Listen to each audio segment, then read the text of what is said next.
Hello everyone. आज हम लोग स्टार्ट करने जा रहे हैं अपना new topic that is board meeting. As a company secretary definitely आपको कंपनी में बहुत सारी बोर्ड मीटिंग्स कॉल करनी पड़ेगी। तो ये चैप्टर आप लोगों के लिए बहुत इंपॉर्टेंट है, याद रखना भी, क्योंकि हमेशा ही काम आने वाला है आप लोगों के लिए। तो सबसे पहले हम स्टार्ट करेंगे सेक्शन 173 से। सेक्शन 173 बोर्ड मीटिंग के बारे में क्या क्या बोलता है देखते हैं। देखो, फर्स्ट ऑफ ऑल सेक्शन 173 जो हमारा है वो है हमारा कि कितनी बोर्ड मीटिंग्स साल में कॉल करनी है, कब कब कॉल करनी है, गैप्स क्या क्या होंगे, नोटिस कैसे जाएगा एंड सो ऑन। ये सब बातें हम इस सेक्शन में करने वाले हैं। तो सबसे पहले will start from section 173 sub section 1। तो what it says, let's C.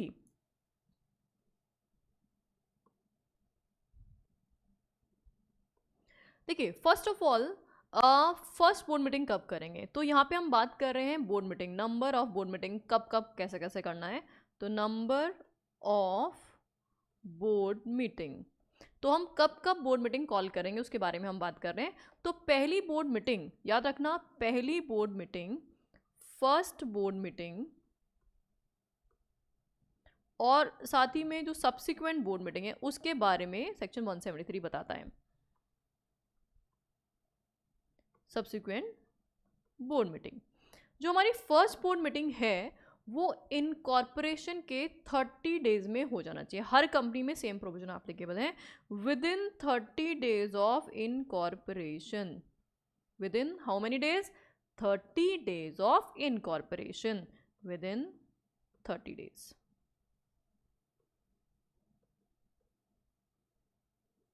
Where as अगर मैं सब्सिक्वेंट बोर्ड मीटिंग की बात कर रही हूँ ना, सब्सिक्वेंट, तो सब्सिक्वेंट बोर्ड मीटिंग के लिए इन्होंने दो बातें बोली है।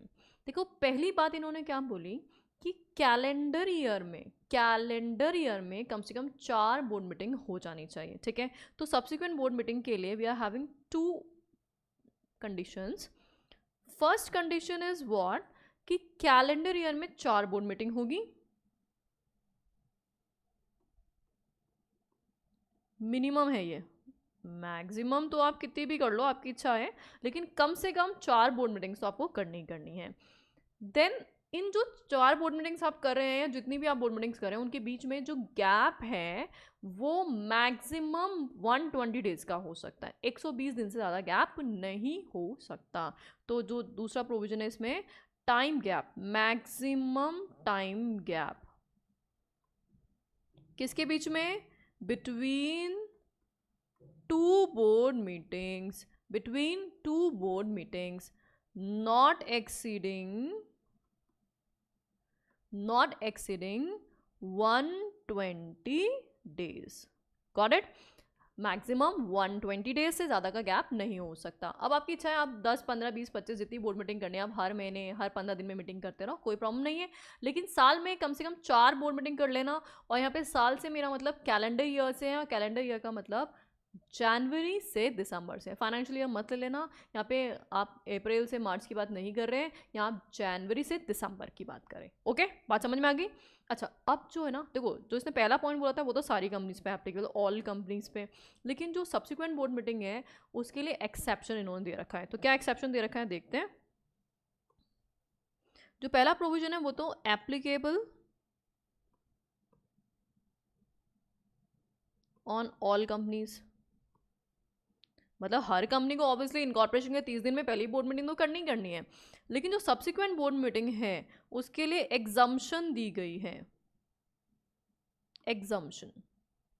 अब कौन कौन सी कंपनीज को यहाँ पे एग्जम्प्ट किया गया, मतलब उनको साल में 4 मीटिंग करने की कोई ज़रूरत नहीं है। तो ऐसी कौन कौन सी कंपनीज है जिनको एग्जम्प्ट किया गया है, उनमें है नंबर वन ओपीसी, 1% कंपनी, नाम सुना होगा आप लोगों ने। Number 2 dormant company,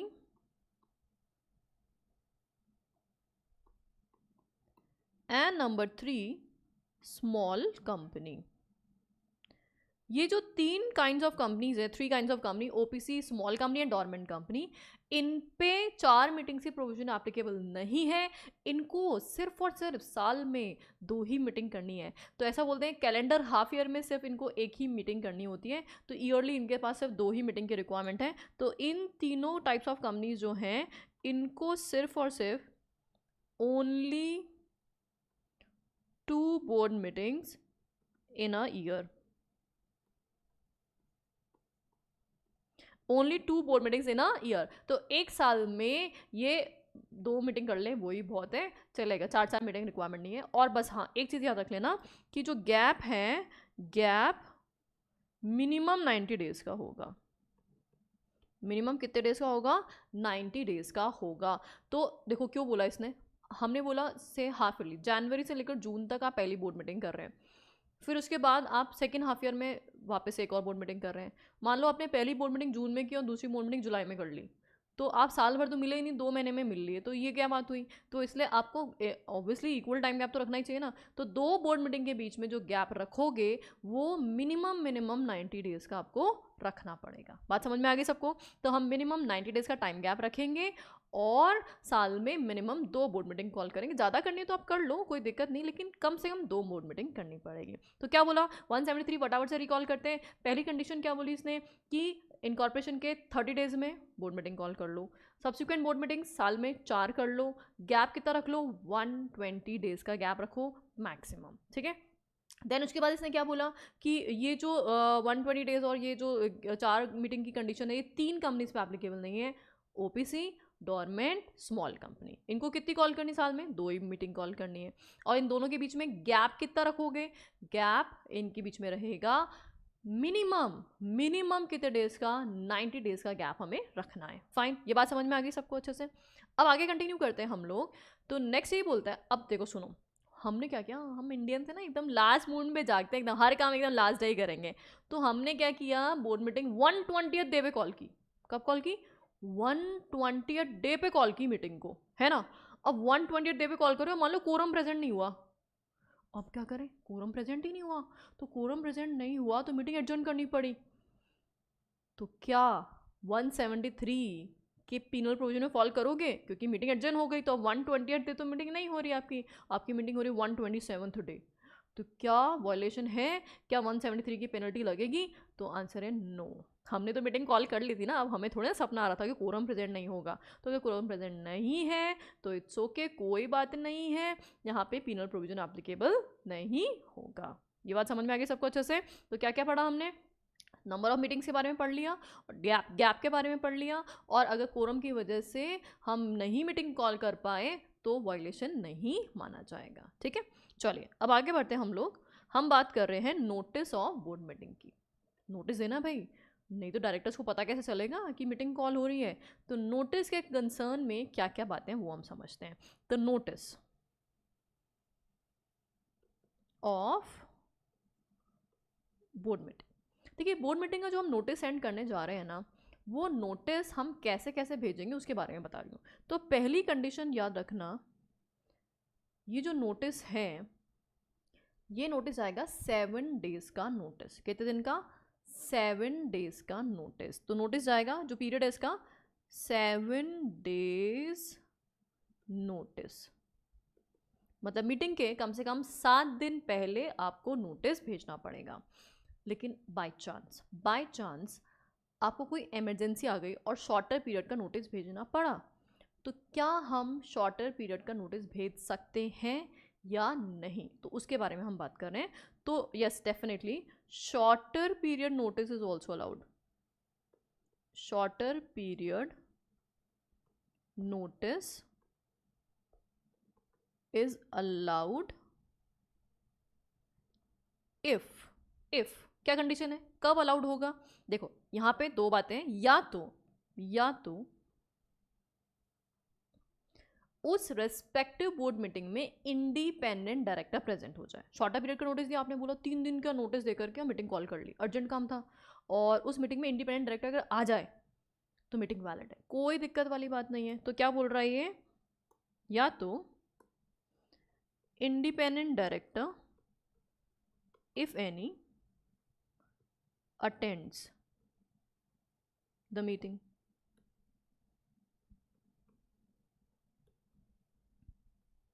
independent director if any attends the meeting. अब लेकिन बाई चांस ऐसा हो कि independent director was pre occupied, भैया आपने तो 2 दिन पहले बोल दिया, लेकिन उसको तो पहले से कोई और मीटिंग अटेंड करनी थी, तो अगर वो ऑलरेडी प्री ऑक्यूपाइड है तो उस केस में वो नहीं आ पाता है। तो ऐसे टेंशन में मत आ जाना कि और अब क्या करेंगे हम, कोई दिक्कत वाली बात नहीं है। इफ नहीं आ पाता है वो, if ID does not attend meeting,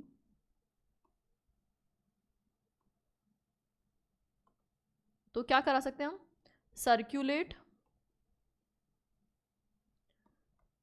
resolution to all directors, तो जितने भी डायरेक्टर्स हैं उनसे रेजोल्यूशन सर्कुलेट कर देना, and ratified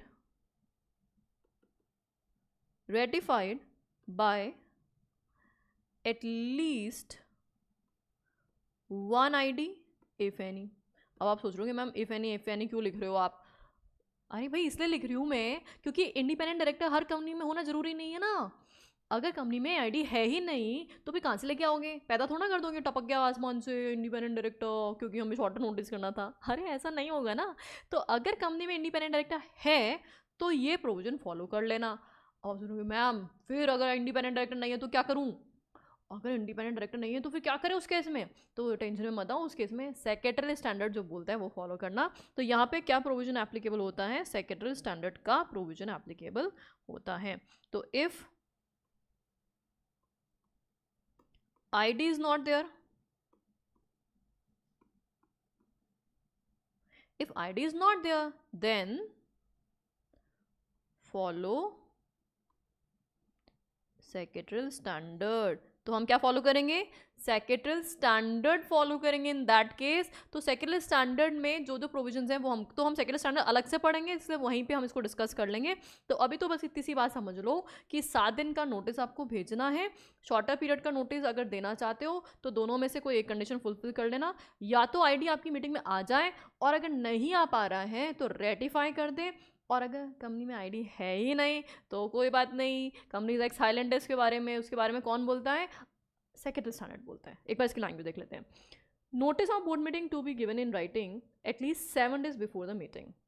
if information of meeting to directors is given orally on telephone then it will not be treated as valid notice. तो एक तो ये चीज़ ध्यान रखना कि नोटिस हमेशा क्या जाएगा? राइटिंग में ही जाएगा, और साथ ही में ओरल नोटिस वैलिड नोटिस नहीं होगा। इसको भी एक्सप्लेन कर देती हूँ। Then board meeting may be called at a shorter notice in case of urgent business, provided that at least one ID, if any, shall be presented at the meeting. If any, shall be presented at the meeting. If at the meeting held at shorter notice, ID is not present, तो क्या करना? Decision taken at such meeting shall be circulated to all directors and shall be final only on ratification by at least one independent director. One independent director ratify करना चाहिए. Notice shall be given to, अच्छा अब ये जो है next point उसको हम आगे कंटिन्यू करते हैं। तो पहली पॉइंट ये 7 days का नोटिस वाला आपको पूरा समझ में आ गया है गैस। अब इसमें नेक्स्ट कंडीशन जो है नोटिस के कंसर्न में वो हम बात कर लेते हैं। देखो सुनो, नोटिस के बारे में हमें और क्या क्या रिक्वायरमेंट है। पहली कंडीशन तो पीरियड हो गया। नोटिस के ही कंसर्न में सेकेंड बात जो हम डिस्कस करेंगे दैट इज कैसे जाएगा नोटिस। तो ये जो नोटिस आएगा राइटिंग में जाएगा, इन राइटिंग होना चाहिए। In writing it means oral या टेलीफोनिक अगर नोटिस दिया गया है तो वो एब्सोल्युटली वैलिड नहीं होगा। तो यहाँ पे क्या बोला है? Oral not allowed. अगर ओरल आपने दे दिया तो वो इनवैलिड नोटिस माना जाएगा।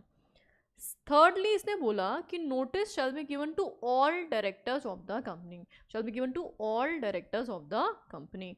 तो to all directors of the company, तो कंपनी के जितने भी डायरेक्टर्स हैं उन सबको नोटिस जाएगा। अब इसके कंसर्न में मैं आपसे कुछ एग्जाम्पल शेयर कर देती हूँ कि आप बताना मुझे कि यहाँ पे नोटिस जाएगा कि नहीं जाएगा, है ना। जस्ट चेक करते हैं हम लोग। चलो सपोज करो केस 1 की बात कर रही हूँ मैं, एग्जाम्पल नंबर 1 से लेट्स अज्यूम कंपनी ने ऑल्टरनेट डायरेक्टर अपॉइंट किया हुआ है। Alternate director, there is alternate director in the company.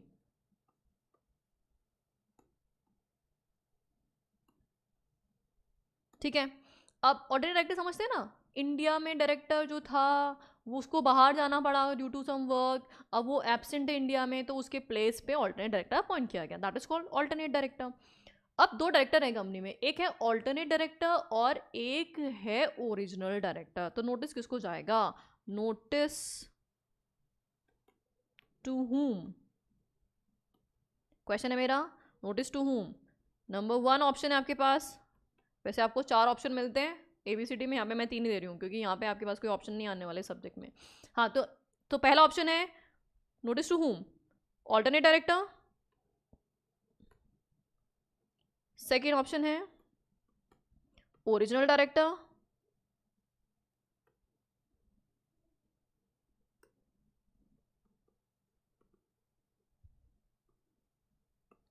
और थर्ड ऑप्शन है आपके पास बोथ। क्या बोलते हो, किसको जाएगा? ऑल्टरनेट डायरेक्टर को जाएगा कि ओरिजिनल को जाएगा कि दोनों को जाएगा? क्या करें, किसको नोटिस दें? ओरिजिनल को दे दें। ओरिजिनल वही तो ओनर है, वही एक्चुअल डायरेक्टर है।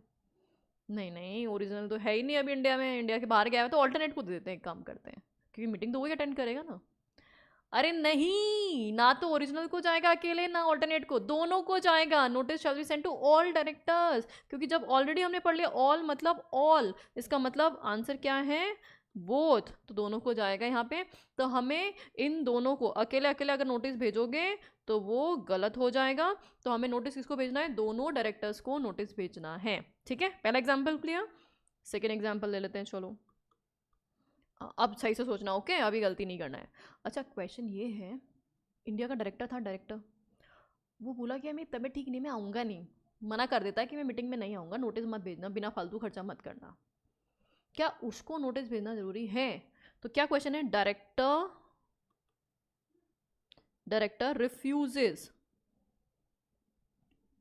To attend meeting. वो बोल देता है साफ साफ कि भैया मैं मीटिंग में आऊँगा ही नहीं, I won't attend the meeting, मेरा कुछ काम है, प्री ऑक्यूपाइड हूँ या बीमार हूँ या जो भी रीज़न है, मैं नहीं अटेंड करूँगा। और साथ में बोल देता है कि don't send notice, don't send notice, notice send करने के लिए मना कर देता है, बोले मत भेजना यार नोटिस वोटिस, फालतू में चक्कर में मत फंसना, ऐसा वो बोल देता है। क्या इस केस में उस डायरेक्टर को नोटिस जाएगा या नहीं जाएगा? ये सोच के बताओ मुझे, नोटिस भेजें कि नहीं भेजें? इस केस में नोटिस, क्या बोल रहे हो, जाएगा। इस केस में भी जाएगा definitely, notice shall be sent, notice shall be Saint. हमें नोटिस इस केस में भी भेजना पड़ेगा। अब तीसरा केस जो हमारा है, थर्ड केस, एक और एग्जांपल समझ लेते हैं। इंटरेस्टेड डायरेक्टर के बारे में सुना है आपने? इंटरेस्टेड डायरेक्टर मतलब जिसका किसी रेस्पेक्टिव मामले में इंटरेस्ट होता है, उसको ना तो कोरम में काउंट करते हैं, ना ही वोटिंग के लिए एंटाइटल होता है। तो ना तो कोरम में काउंट होगा, ना वोटिंग एंटाइटल होगा, क्या करें? क्या करें? उसको नोटिस भेजे कि नहीं भेजे? अरे भाई एक बार बता तो दिया, ऑल डायरेक्टर्स को नोटिस जाएगा, तो डेफिनेटली इसको भी notice shall be sent, notice shall be sent. तो whatever the case is there, whatever the case is there, notice हर हालात में जाएगा ही जाएगा। तो इसीलिए चाहे डायरेक्टर इंडिया में हो, इंडिया के बाहर हो, इंटरेस्टेड हो, नॉट इंटरेस्टेड हो, मना कर दे खुद ही, कुछ भी हो जाए, हर हालात में आपको नोटिस भेजना ही है। अब नहीं भेजा तो क्या होगा? हमने बोल तो दिया नोटिस भेजो, सारे डायरेक्टर्स को भेजो, लेकिन अगर नहीं भेजा तो कॉन्सिक्वेंसेस क्या होंगे वो भी बता देती हूँ। तो अगर नोटिस नहीं भेजा गया, कॉन्सिक्वेंसेस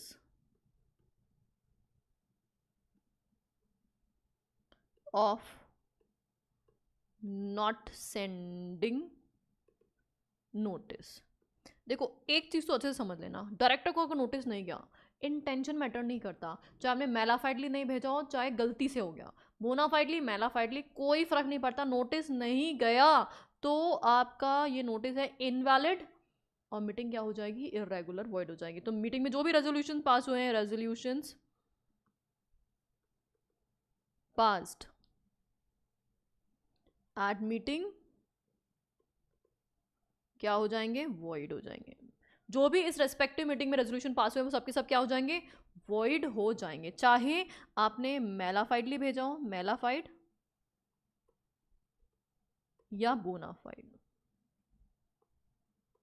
मतलब हमें इंटेंशन से मतलब ही नहीं है। तो तुम्हारे कंपनी में इतने गिने चुने तो डायरेक्टर्स हैं, उनको भी नोटिस नहीं भेज रहे हो, हद हो गई है इरेगुलरिटी की। तो ऐसा नहीं चलेगा बिल्कुल भी। तो resolution passed at such meeting shall be void. Exception is कभी, अब एक्सेप्शन कब कब वैलिड होगा? एक्सेप्ट, अब इसमें ना दो एक्सेप्शनल केसेस है। We are having two exceptional cases जहां पे रेजोल्यूशन पास्ट क्या माना जाएगा? वैलिड माना जाएगा। तो एक्सेप्शन है 1 एंड 2। एक्सेप्शन नंबर 1 क्या बोलता है कि अगर अगर बाय चांस वो डायरेक्टर को नोटिस तो नहीं मिला, लेकिन दूसरे डायरेक्टर से पता चल गया कि अच्छा अच्छा मीटिंग होने वाली है, अच्छा मैं भी जाता हूँ मीटिंग के अंदर, वो पहुंच जाता है मीटिंग के अंदर, मीटिंग अटेंड करता है। तो अगर ऑल्दो नोटिस नहीं मिला था लेकिन फिर भी मीटिंग अटेंड करता है, तो क्या होगा उस केस में? तो उस केस में आ गया ना मीटिंग में, आ गया ना। तो अब क्या दिक्कत है? रेजोल्यूशन में पार्टिसिपेट कर लिया ना उसने। तो जब ऑलरेडी रेजोल्यूशन में पार्टिसिपेट कर चुका है तो कोई दिक्कत नहीं है। तो if he attends meeting if he attends meeting, तो मीटिंग अगर अटेंड कर लेता है तो उस केस में मीटिंग क्या होगी? एब्सोल्युटली वैलिड होगी, फिर इरेगुलरिटी का कोई क्वेश्चन नहीं होगा। अच्छा, अब मान लो मीटिंग में आया तो नहीं, बाद में पता चला यही रेजोल्यूशन पास हो गए। अरे वाह यार, मैं तो यही सोच रहा था, मैं जाता तब भी मैं यही रेजोल्यूशन पास कराता। उसको कोई ऑब्जेक्शन नहीं है, वो रेटिफाई कर देता है, तो भी एब्सोल्युटली वैलिड माना जाएगा। तो इफ ही रेटिफाइज द रेजोल्यूशन, तो वो बोलता था कि मुझे कोई दिक्कत नहीं है भैया, तुमने जो रेजोल्यूशन पास किया एकदम वही पास किया जो मैं खुद आता तो भी वही पास करता, तो मुझे कोई आफत नहीं है, कोई दिक्कत नहीं है, बहुत ही बढ़िया काम किया है। तो वो रेटिफाई कर देता है अगर, तो मीटिंग एब्सोल्युटली वैलिड होगी। तो ये दो एक्सेप्शनल केसेस हैं जहाँ पे मीटिंग क्या होती है? वॉइड। अदरवाइज मीटिंग क्या मानी जाएगी? वैलिड मानी जाएगी। बात समझ में आ गई? क्लियर है सबको एकदम अच्छे से? अच्छा, अब इसी में एक चीज़ और समझनी पड़ेगी हमें, इंडोर मैनेजमेंट। इसी के कंसर्न में एक टॉपिक और बता रही हूँ, इंडोर मैनेजमेंट। ध्यान से सुनना उसको। इंडोर मैनेजमेंट के बारे में क्या बोलता है?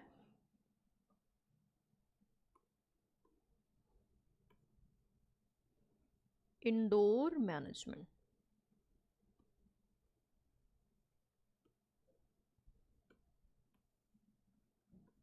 अच्छा, आप लोगों ने दो डॉक्ट्रिन्स के बारे में सुना होगा, दो टाइप की डॉक्ट्रिन्स। एक तो डॉक्ट्रिन ऑफ कंस्ट्रक्टिव नोटिस सुना होगा, एक doctrine of indoor management.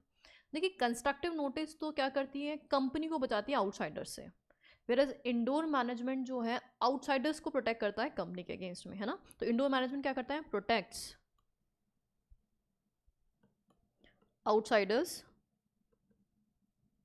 Against actions of company.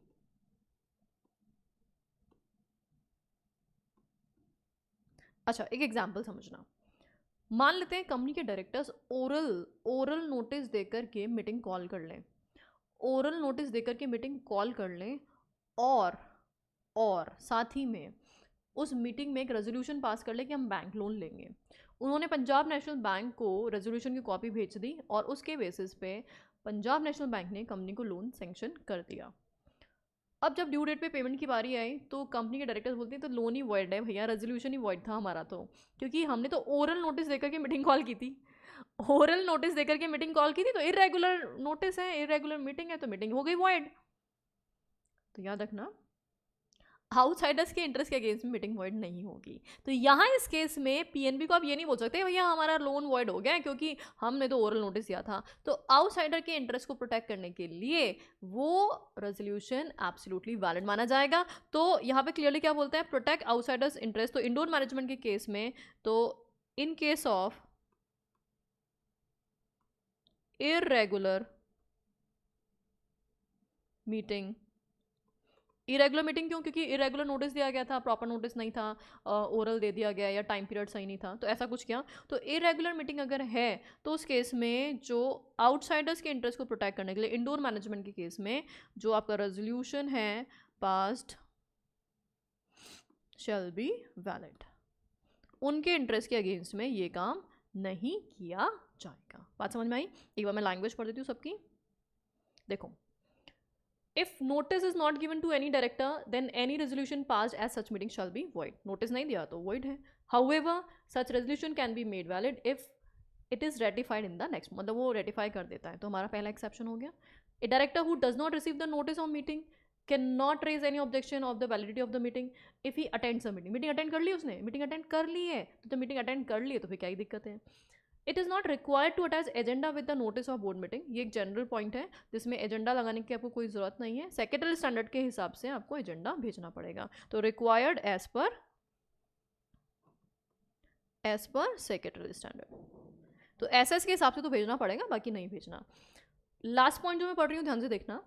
In case of irregular notice meeting may be declared invalid. However, it will not prejudice the interest of outsiders due to doctrine of indoor management.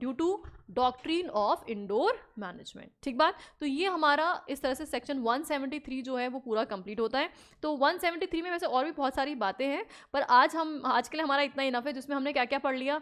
173 में हमने पढ़ा सबसे पहले 173(1) में कि कितनी board meetings आपको call करनी है. देन उसके बाद हमने देखा टाइम गैप कितना कितना होना चाहिए. देन उसके बाद हमने देखा कि नोटिस कैसे कैसे जाएगा, किन किन को नोटिस हम सेंड करेंगे, नोटिस नहीं दिया तो उसके कॉन्सिक्वेंसेस क्या होंगे. That's all for today. आज के लिए इतना इनफ है. बाकी रेस्ट ऑफ द प्रोविजंस के साथ हम नेक्स्ट वीडियो में मिलेंगे. Thank you so much.